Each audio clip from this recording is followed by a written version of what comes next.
une de plus. La franchise The Walking Dead ne s'arrête plus et après The Walking Dead, Dead City, la série sur Maggie, Lauren Cohan, et Negan, Jeffrey Dean Morgan, récemment diffusée, s'y estie autour du spin-off sur Daryl Dixon, Norman Reedus, d'arriver sur les petits écrans. Pour rappel, ce nouveau spin-off suit les aventures du biker au grand cœur qui, dans le dernier épisode de la série principale, a quitté ses amis installés au Commonwealth, à Alexandria et à Hilltop pour partir à la recherche de Rick Grimm, Andrew Lincoln. Daryl veut également trouver des réponses sur le virus zombie, dont on sait désormais que l'origine se trouve en France grâce à The Walking Dead, World Beyond. Mais après une série principale de 11 saisons, 3 spin-offs diffusés et un en préparation sur Rick et Michonne, Danai Gurira, la série sur Daryl est-elle vraiment pertinente? Attention aux spoilers sur The Walking Dead, Daryl Dixon dans ce qui va suivre. Si cette nouvelle série permet de retrouver un personnage favori des fans et d'explorer la France en pleine apocalypse zombie, force est de constater que côté écriture, quelques défauts persistent. Le premier est la prédominance flagrante de la religion dans la série citée en France.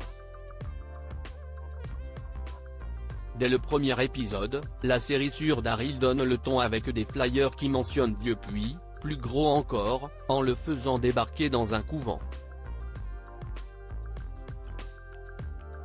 Daryl Dixon croise la route du prophète avec le personnage d'Isabelle, Clémence Poésy, The Walking Dead. Daryl Dixon développe une intrigue d'enfant élu pour être le nouveau prophète, celui qui permettra à l'humanité de renaître après l'apocalypse.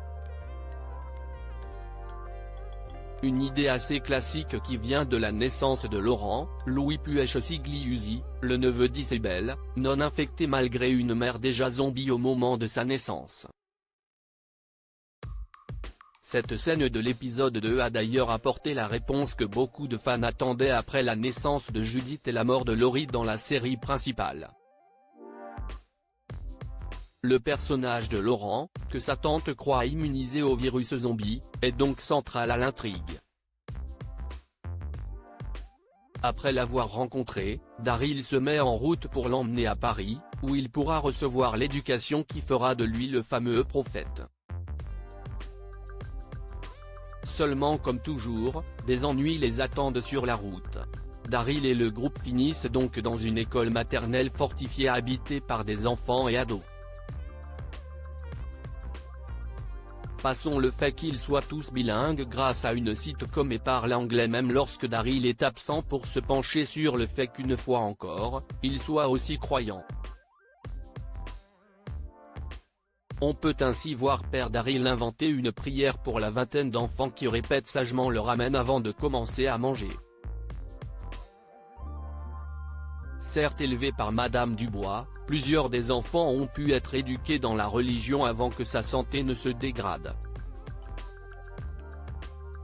Mais irait-il vraiment jusqu'à apprendre des prières et demander la bénédicité avant chaque repas?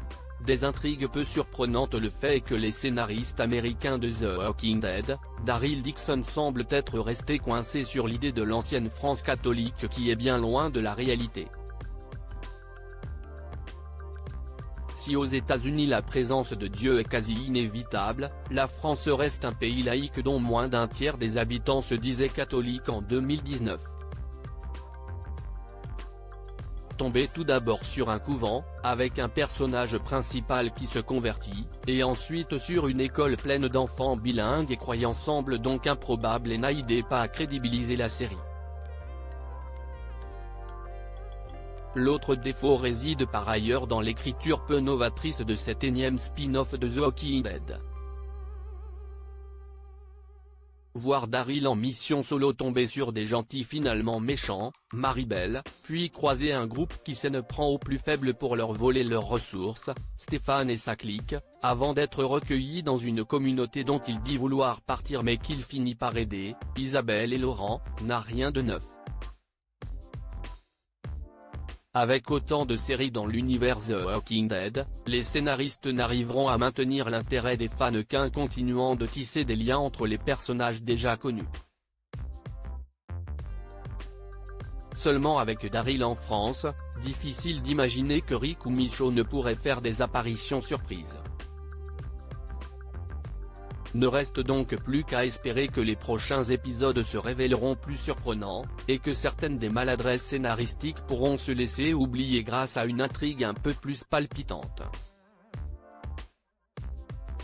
Pour le moment, The Walking Dead, Daryl Dixon est diffusé sur AMC aux États-Unis mais n'est pas encore proposé par un diffuseur français.